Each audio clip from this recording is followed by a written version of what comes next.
అని చెప్పి ప్రశాంతమ్మ మాట్లాడింది. 6,25,00,000 జొన్నవాడలో అభివృద్ధి కార్యక్రమాలు చేశాం. లిస్టు మా దగ్గర ఉంది, ఇచ్చేదానికి మేము సిద్ధం. అదేవిధంగా జొన్నవాడ నుంచి బుచ్చిరెడ్డిపాళెం వయా పెనుబల్లి 3,20,00,000తో తారు రోడ్డు వేయించాను ఈ మధ్యన. ఆ రోడ్డు మీదనే పోయింది. అది ఎవరు చేశారు ప్రశాంతమ్మ అని నేను అడుగుతా ఉన్నా. మీ భర్త ఏమన్నా చేశాడా? మీ ఇంట్లోది ఏమన్నా తెచ్చిపెట్టారా? నేను జగన్మోహన్ రెడ్డి గారిని అడిగి రోడ్స్ అండ్ బిల్డింగ్స్ మినిస్టర్ గారిని కలిసి శాంక్షన్ చేయించి రోడ్డు వేయించా. ఆ రోడ్డు మీద పోయింది. జనాలు అయితే లేరులేండి, చెట్లకు దండం పెట్టుకుంటా పోయింది.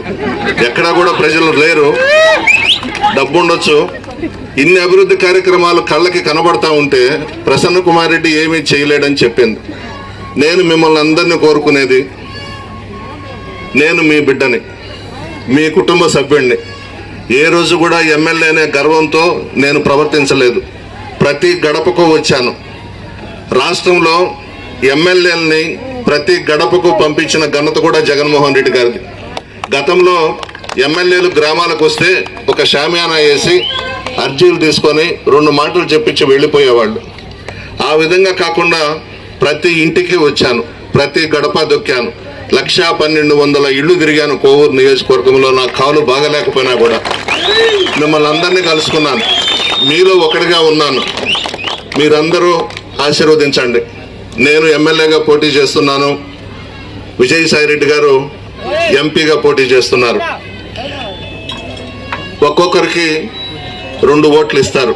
ఈ 2 కూడా ఫ్యాన్ గుర్తు మీద వేసి మంచి మెజారిటీతో గెలిపించాలని కోరుతూ, విజయసాయిరెడ్డి గారు జగన్మోహన్ రెడ్డి గారి ఇంట్లో మనిషి, మంచి వ్యక్తి. వేమిరెడ్డి ప్రభాకర్ రెడ్డి గారు ఎందుకు వెళ్ళిపోయినారు మన పార్టీలో నుంచి? ఒక ముస్లింకి నెల్లూరులో ఎమ్మెల్యే అభ్యర్థిగా ప్రకటించాడని అలిగి వెళ్ళిపోయినాడు. అంటే ఎంతసేపు ఈ ఎమ్మెల్యేలుగా ఎమ్మెల్సీలుగా రెడ్లు కమ్మోళ్ళు పెద్ద పెద్దోళ్లే ఉండాలనా? పేదవాళ్ళు ఎమ్మెల్యేలు కాకూడదా? ఎమ్మెల్సీలు కాకూడదా? ఆ ఉద్దేశంతో ఒక ముస్లిం మైనారిటీకి సీట్ ఇవ్వాలని నెల్లూరు సీట్ ఇస్తే పార్టీ వదిలి వెళ్ళిపోయినాడు ప్రభాకర్ రెడ్డి.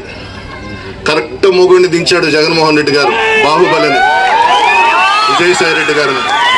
విజయసాయిరెడ్డి గారి పేరు ఎప్పుడైతే జగన్మోహన్ రెడ్డి గారు ప్రకటించారో వేమిరెడ్డి ప్రభాకర్ రెడ్డి గుండెల్లో రైళ్లు బరిగెత్తాయి. నిద్ర కూడా లేదు అతనికి. బహుశా 2 పెగ్గులు వేస్తున్నాడేమో, ఇప్పుడు 4 పెగ్గులు వేస్తుండొచ్చు నైట్ టైం. అది కాకుండా నెల్లూరు బైపాస్ రోడ్లో ప్రెస్ వాళ్ళు ఇంపార్టెంట్, కనపర్తిపాడు కాలువ పోతా ఉంది అక్కడ. దాన్ని ఆక్రమించుకొని దాంట్లో విల్లాస్ కట్టాడు.